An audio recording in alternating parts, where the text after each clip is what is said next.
Hello guys, so we're going to start today. For now, we are going to talk about the October and November challenge that my robotics kiddos are going to be doing for the time period noted on screen, October 16th, November 30, or to November 30th. And this is just my way to introduce them into a more intensive challenge than what they've seen before, which involves a bigger design process. Obviously, I'm designing this video for the kids, so I'm just going to give a really quick rundown of the game and then all the criteria and constraints and the challenge that they have to do at the very end. Alright, so before you we have our field setup and the 4 objects that are going to be in the game. The main premise of the game is to have all 4 of your objects, sort of like flags if we're thinking along the lines of capture the flag, on your side of the field without allowing your opponents to get all of theirs. If all of one team's items are on their side of the field, that team wins the round. If all of a team's, so let's say this top corner up here, their team object is the cones, and they all get over here onto, let's say this is team 2's side, that means this team is completely out. They have no chance of winning the round, and all game points, not all points, are lost for the round. That does not mean their notebook and their autonomous points are completely null. You still get graded on that. If you get all 4 of your objects on the field, you win the game. To start off the match, 1 robot will be on each side of each of the 4 quarters, we'll call them, of the field. In the colored square, colors don't really matter, they're just there. But in the colored square, 1 of each of the 4 game objects will be in said square. That means you already start off with 1 of your objects and 1 of each of your opponent's objects. So in this game you have to think of strategy. How are you going to get all of your objects while maintaining that your opponents do not get theirs? Of course, there are a few rules. In order to avoid false starts, you must start only upon the mark of the match referee, and at least 1 wheel must be not touching but completely inside of the colored square of your team alongside your 4 objects.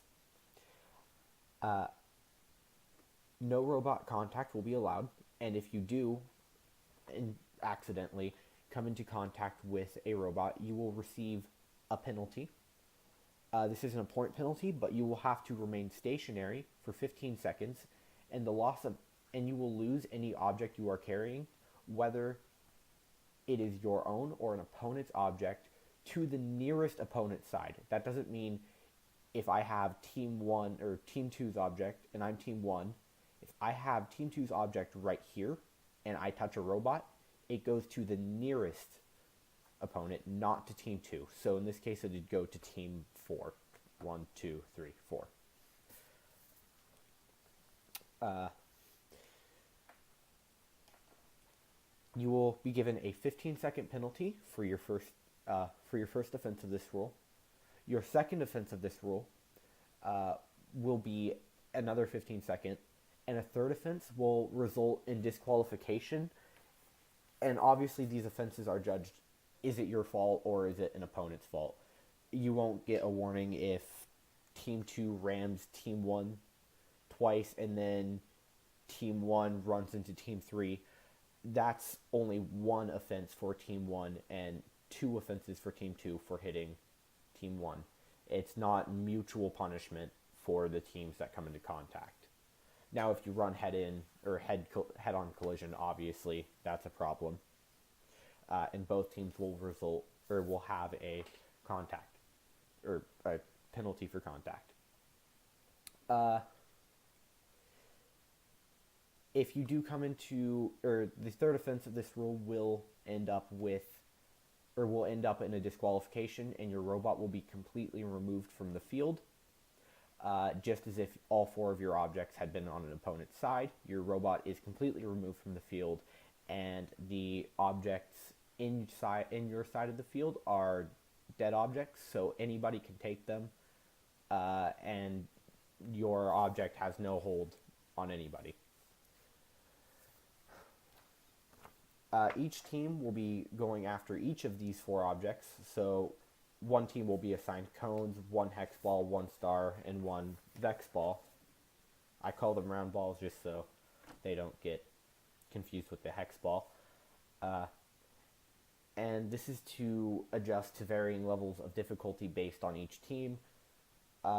I've got some ideas of which teams I want to have which object, but if I see that one team is working more efficiently than another team that I had assigned a harder object to, because yes, these do come in varying difficulties.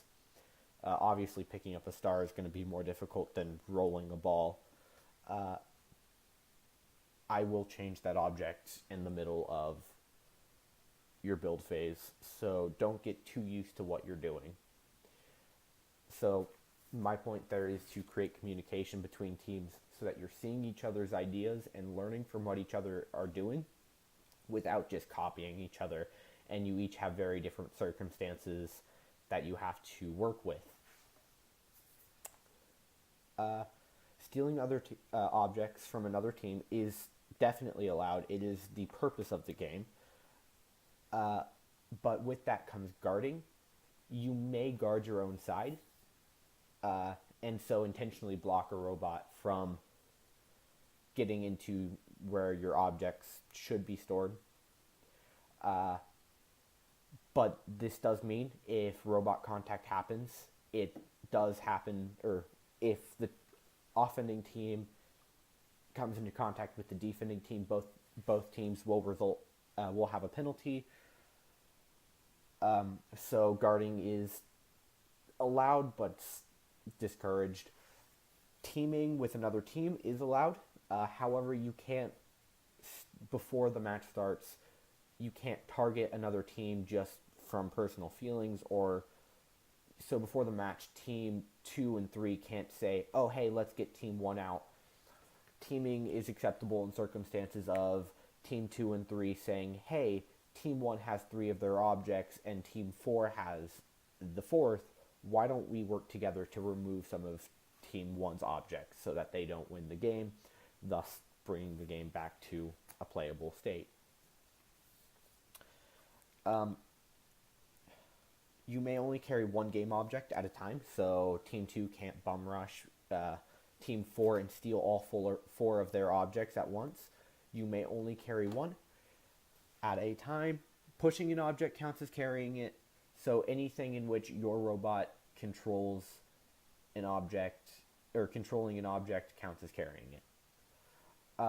In order for an object to be considered scored, it must be inside of the barrier of your side. So even if team 4 has 3 of their objects in here and 1 right here, they win. However, it's probably a better strategy for you to get your objects further into your field. That way you have more time to react in case you're about to lose your 3rd object and you're on your way with your 4th. With some of the objects that can be thrown, such as a star, they cannot exit the arena. If a ball gets accidentally hit out of the arena, it's pretty much game over for that team unless you can eliminate the other 3 teams, because you cannot exit the arena with your robot, and no object will be thrown back into the arena. So, moral of the story, if you have the star or the ball, or probably possible with the cone and the hex ball too, don't throw your objects outside of the arena. And so that's pretty much it for the rules. Now let's kind of talk about the criteria for your robot. During the match, you will have no time limit, so the match could last somewhere between 30 seconds to 20 minutes, depending on how well the team plays. Every 5 or so minutes, will have probably a pause, just wipe off your hands, drink some water. I don't know. It's not an athletic sport, so I don't know if you'd have to do that. But hey, sometimes get parched. Uh, Before you may compete, you must complete an autonomous challenge, and this is to kind of introduce an autonomous aspect to the game, more so to get the kids uh, adapted to programming a bit more. We'll talk about that in a minute. You must show your work and your process of work in an engineering notebook. I made a whole separate video about that, which explains the format and how to make an engineering notebook. So go watch that. That will be graded 4 points. You may not use a SquareBot base or the RecBot or ClawBot, which you do have those linked to you as a URL at the end of the handout packet for this. You may not use those. Please try to be creative and make your own design. If it resembles it, that's okay, so long as I can see that there is visible thought process into why does it need to be like this through your engineering notebook. Another thing is you will be graded for how well your robot is built. So I don't want to see a 1-inch screw being used to attach two pieces of your chassis together. I want appropriate part for the situation at hand. And you must use a specified parts list. I don't have that done yet because I need a little more time to get that done. I'll be doing that Monday while my kids are watching the video. And if you use parts outside of this list, you will not be able to compete in the first round unless you are able to fix it and get rid of the part before the first round starts, which you'll have 2-3 minutes depending on how long it takes for me. Or, well, really that can range from 10 to 15 minutes depending on how long it takes for me to look at the other teams. If you're team 4, you're out of luck because you're the last team and we start immediately after you are done. You probably won't know the final results until the Monday after the 24th, so that would be the 27th. Actually, maybe not. I don't know when Thanksgiving is. Oh, I forgot to factor Thanksgiving in. So the time schedule might be a little changed because holidays. So, yeah. So you probably won't know the day of the challenge who actually won. Yes, you'll know who won the game, but again, you are being graded on design of your robot, on your engineering notebook, and on the autonomous challenge, and all that.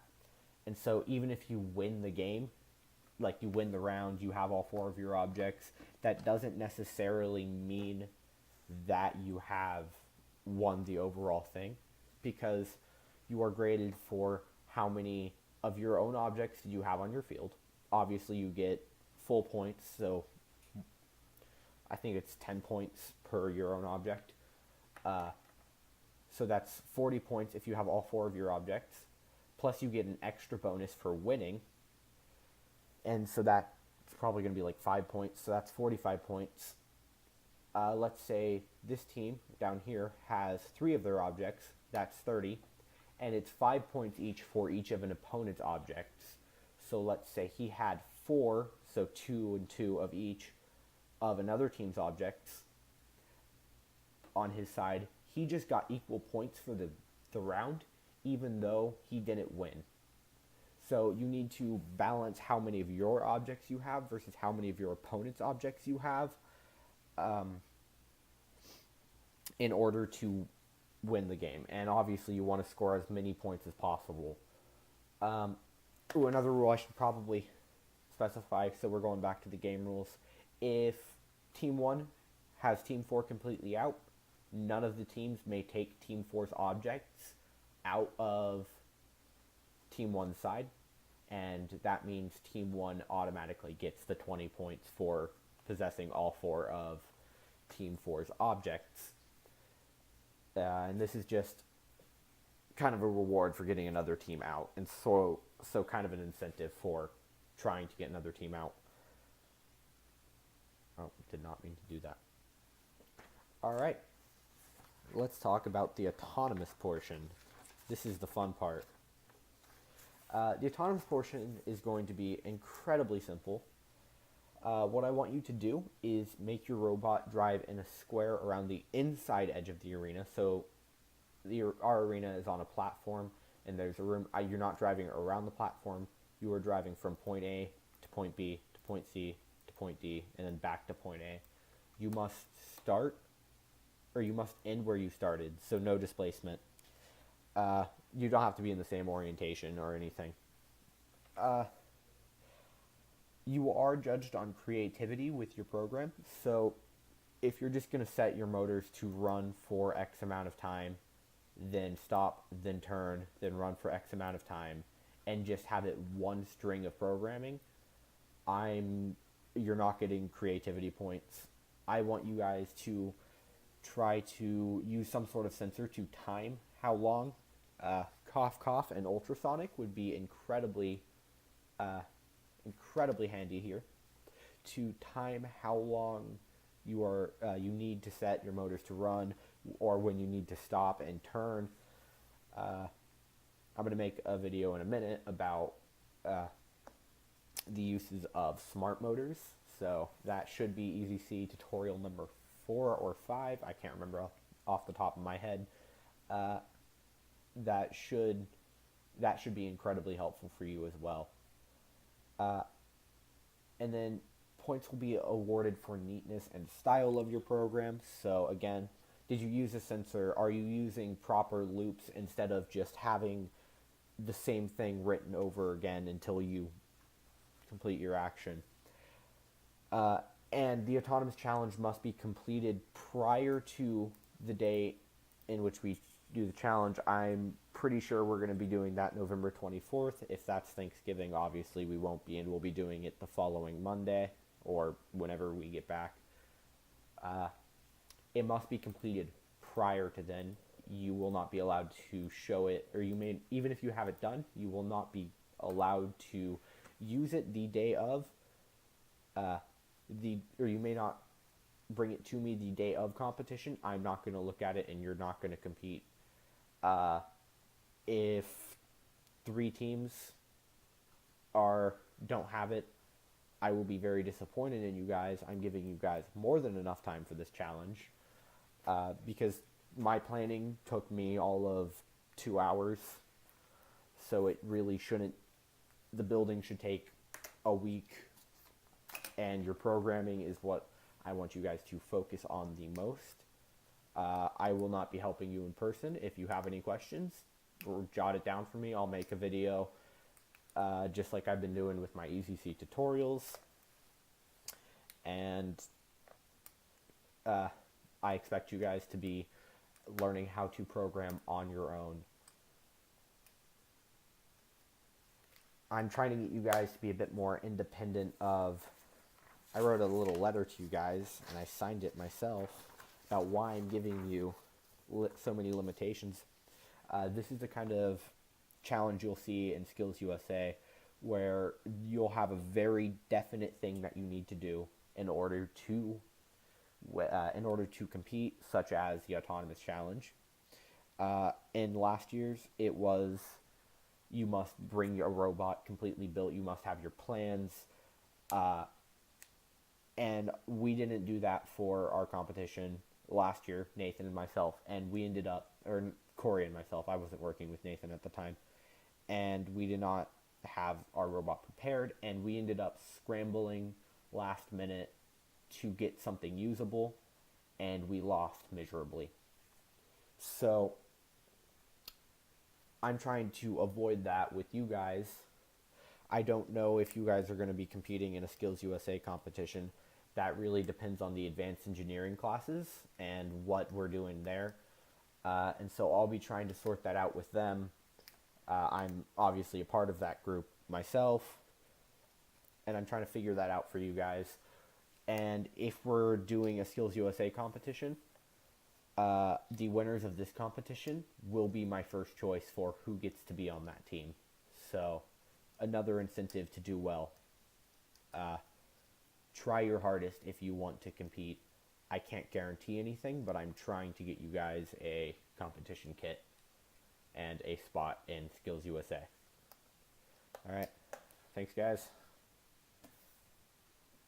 Enjoy your night or day. You guys are probably in